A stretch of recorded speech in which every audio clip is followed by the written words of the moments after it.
If you want to check out the entire show, hit the link at the bottom of the screen. It's available exclusively on odds.com. Max, we roll on. 7 p.m. Eastern. The bulk of your action is at 7 p.m. Eastern. We're going to start with the Radford Highlanders and stay in the Big South for this breakdown. Radford 8-6, 7-1 in conference at Campbell, fighting Camels 8-7, 4-4 in the Big South. We're at John W. Pope Junior Convocation Center in Buies Creek, North Carolina. Let's see what we are dealing with from an odds perspective. Campbell opening up as 1.5-point favorites. That is flipped. 1 point favorites. Actually, just at one book. At a couple books, they're still 1 point favorites. A couple books have Radford as favored. This total low, just like in the other Big South match we just talked about, opened at 130.5, but this one is dipped. This one is down to 129.5. Let's start with Radford. They've won 4 straight, coming off back-to-back double-digit wins over Charleston Southern on January 9th and 10th.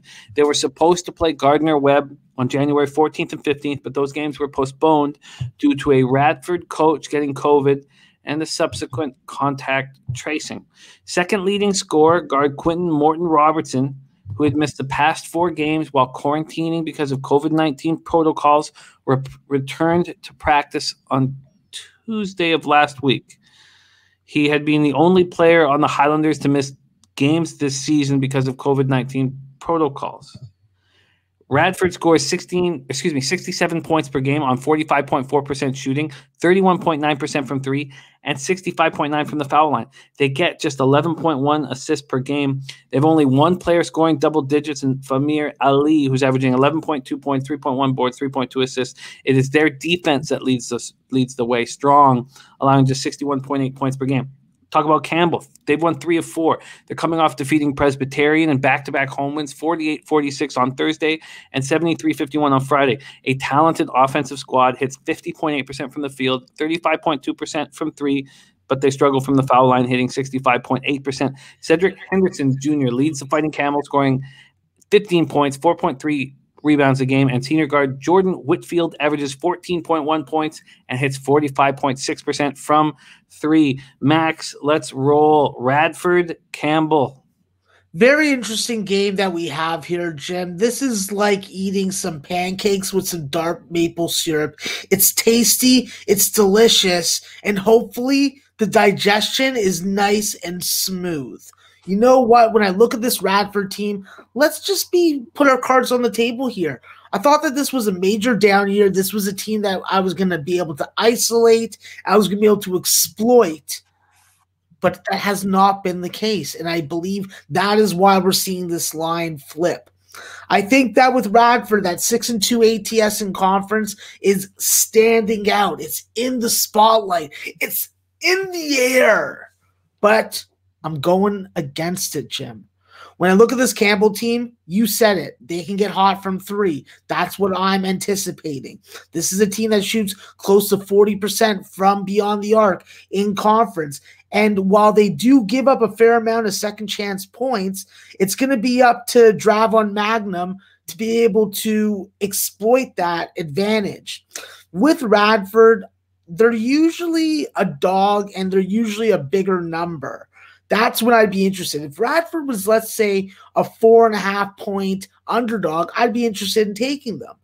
Now, with this line flipped and them being a favorite, it's really put a lot more value in my eyes, in my opinion, on Campbell. Radford definitely has been able to put together more games where they've been able to string along 40 consistent minutes, where Campbell has had a lot of explosive first halves where they've shot over 58% and been able to build up leads that they've been able to sustain. I think with Radford, one thing you have to be aware of is how good they've been from the three-point line, and that's with Ali and Xavier Lipscomb helping this team have a 47% three-point shooting percentage in conference.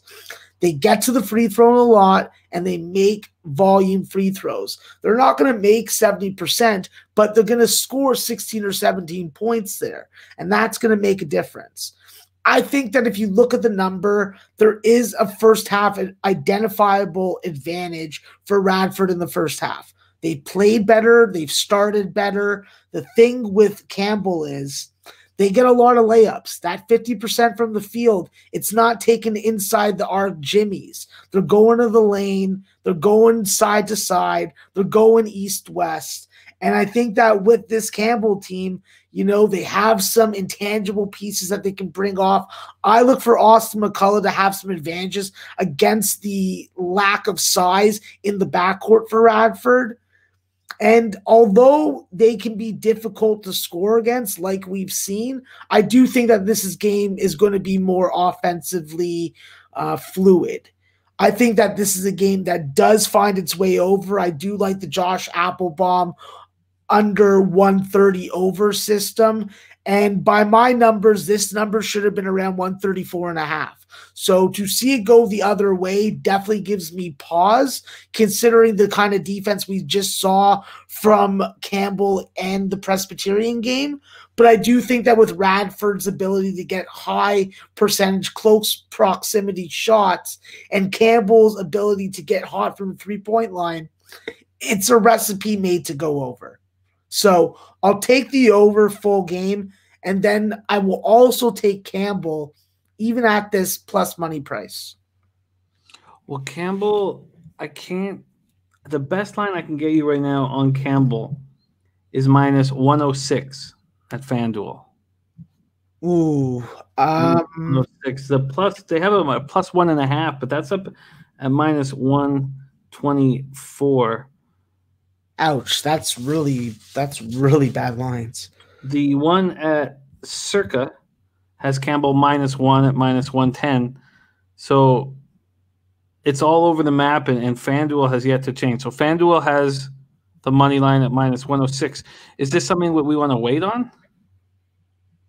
No.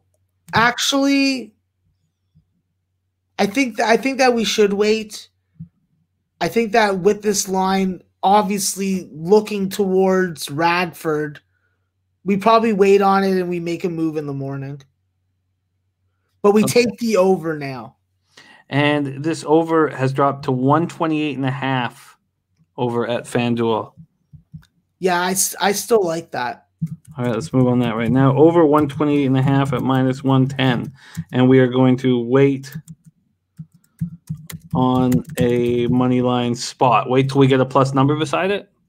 Yeah, or if it moves to something like 2.5, then we'll take the 2.5 with Campbell on the spread. Okay, well, we will connect in the morning. That is Big South action. Radford Highlanders at Campbell fighting Camels.